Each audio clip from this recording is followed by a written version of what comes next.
Hello and welcome back to Pin My Podfic. This will be the reading of Chapter 4, When Victory Isn't Enough, Part 4, from the fic called After the Fall by Innocent with one N underscore reader.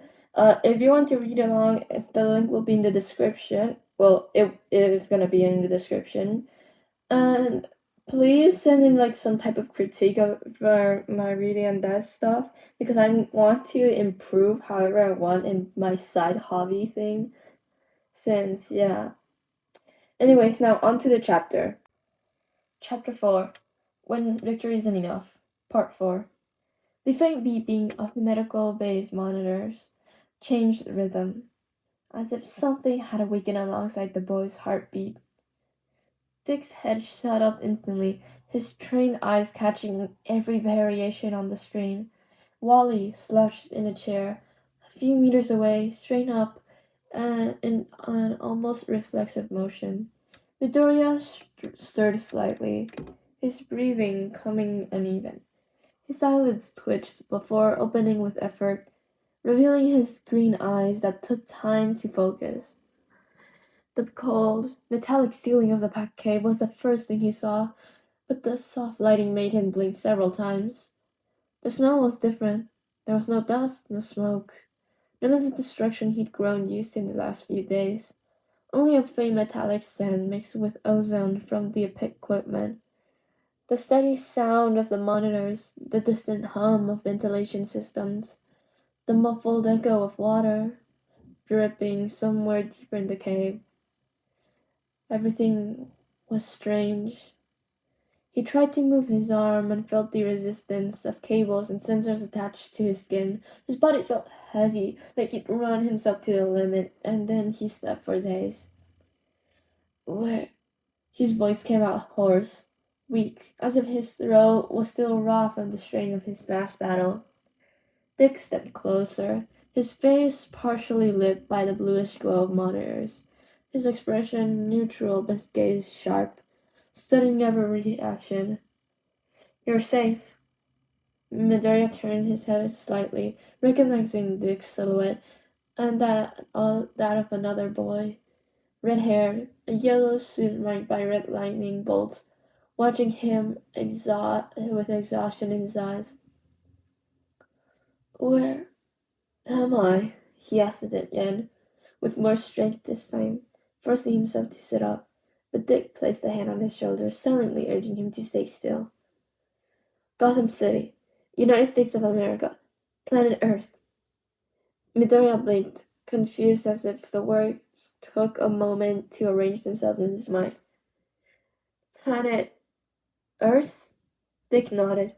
Midoriya let out a deep breath of relief, though the tension didn't leave his body completely. "And you?" Dick asked, folding his arms. "Where are you from? Where did you come from?" Midoriya hesitated, glancing around as if expecting some kind of trick, but seeing the seriousness in Dick's eyes, he replied, "From the city of Mustafu, Japan, also on Earth." The two of them went silent for a moment, the weight of the coincidence hanging in the air. Midoriya was still processing Dick's answer when Wally, in a quick motion, was already tapping on a tablet. "Wait, Mustafa, right?" he repeated without looking up. The speedster's fingers flew across the screen, but seconds later his own frown made it clear something was wrong. He turned to the tablet first to Dick, then to Midoriya. "It doesn't exist." His words were blunt, almost cold. "There's no city called Mustafa in Japan, or the United States, or anywhere." Midoriya blinked several times, as if he hadn't understood at first. "Can you show me?" he asked, urgency creeping into his voice. Wally handed him the device. Midoriya began typing quickly, searching maps, databases, online encyclopedias. Nothing. The screen returned irrelevant results, blank pages, digital silence. The first pang of panic hit in his stomach. He tried again. UA High School. Well, he found schools that had nothing to do with the one he knew. Another search. All Might, the greatest hero of his world. Here, it was just a meaningless set of words.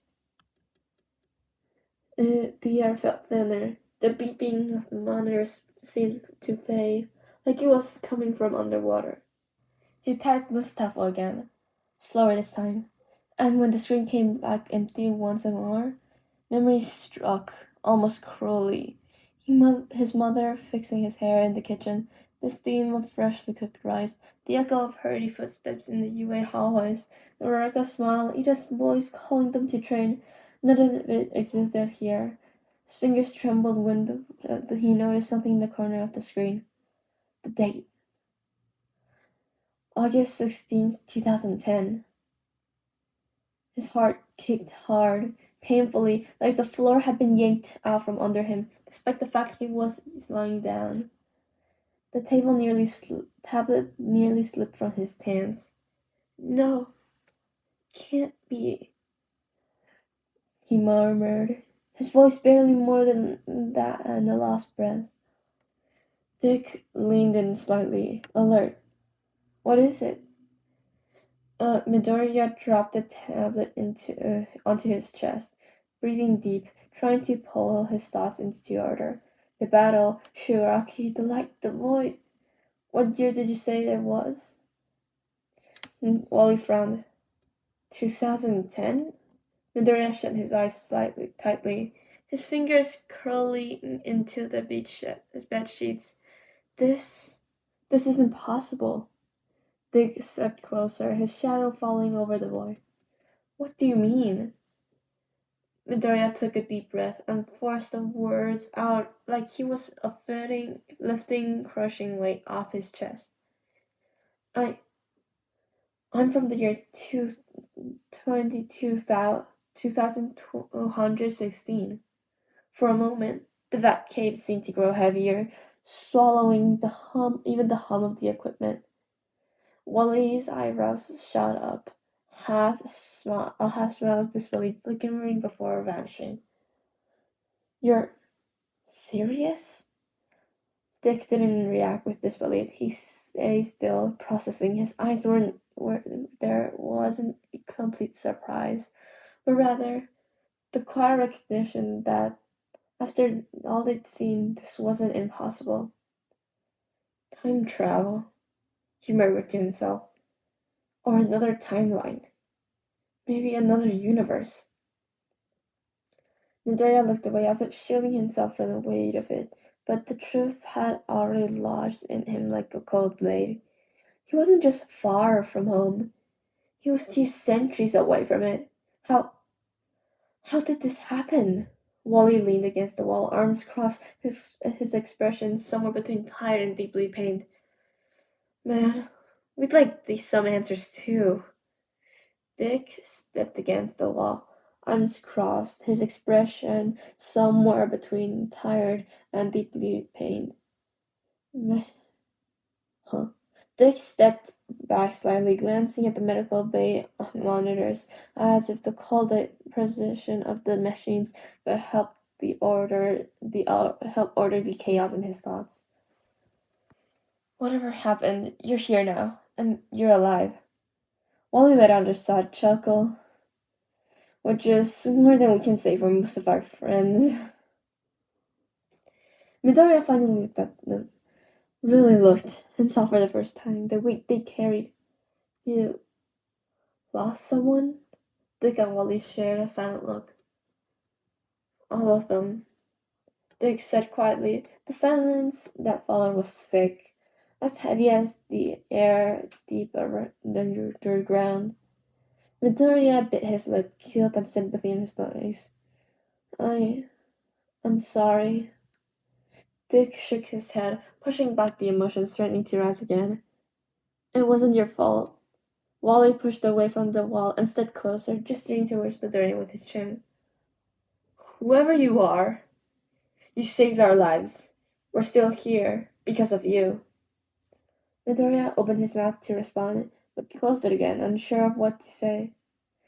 Dick took a steadying breath. Your name is Midoriya, right? Midoriya hesitated for a second, then nodded.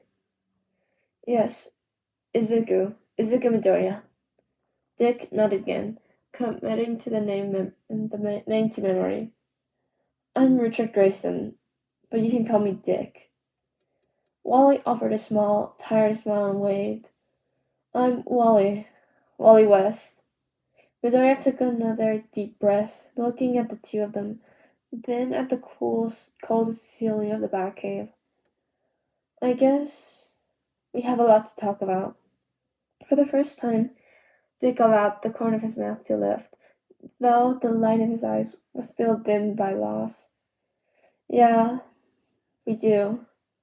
Wally shot Dick a side glance, then looked at Midoriya and asked under his breath, almost as a reminder. You think we can trust him? Dick didn't hesitate. He studied Izuku one more time. The way he breathed unevenly, the way he was still trying to take it all in, the way he didn't pretend to be stronger than he was. I don't know, he admitted, but I trust that what he's done, and for now, that's enough. Unaware of that exchange, Midoriya closed his eyes for a moment and whispered to himself, Mom, I don't know what to do. And so, even with different worlds, different times, and different griefs, there, in the silent heart of the Batcave, three survivors were finally beginning to take the first step forward together.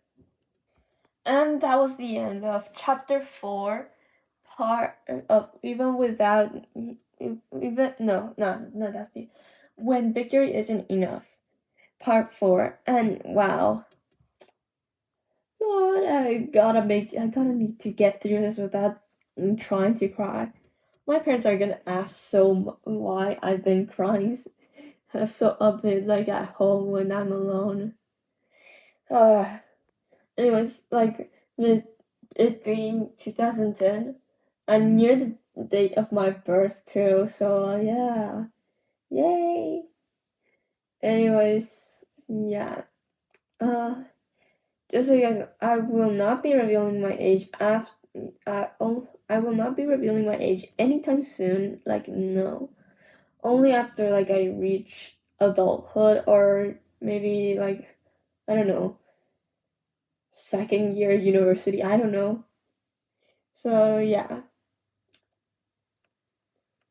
Uh, I I know I won't be. I might be posting like on AO3 only, like translations into Spanish, like these of the podfics that I've already done. I might be translating them into Spanish and recording them in Spanish too. Because why not? Why not make myself my own. Well, no, not my own actually, because it's a translation. Like more content to make about. And so yeah, in the future though, not now, not now. Maybe like a year or two after I'm like settled in with this stuff. So yeah, that's the end of this part. I literally I'm getting some whiplash by reading one part and one chapter from like reading one from After the Fall and then the crack series that is I'll be wherever I want to bitch but of for from Tarana Ray. It's like very like crack like, but although it's like supposed to be serious, it's very crack like. And when I go back to this one, I'm getting some serious whiplash because of this. God, I'm going to record another part of this and then to finish this chapter and then go back to the other one.